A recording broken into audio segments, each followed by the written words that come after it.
respond to any kind of situation. Union Minister highlights Meghalaya'S growth in Union budget. Pabitra Margarita emphasized Meghalaya'S growth prospects in the recently announced Union Budget 2025.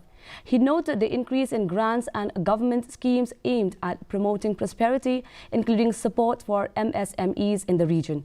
Margarita mentioned the ongoing infrastructure projects such as roads, tourism, hubs and building projects being funded by the NDA government. The budget's provision are aimed at ensuring all regions, including the Northeast, benefit from national growth. He also pointed out that Meghalaya'S urban poor would gain from the new budget initiatives. The state's path to becoming a Viksit Meghalaya is supported by these developments.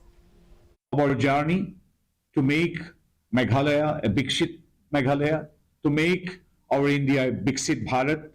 The four key engines are agriculture for rural prosperity, MSMEs for entrepreneurship and job creation. MSMEs are a driving force of our economy, our livelihood. In investment for competitiveness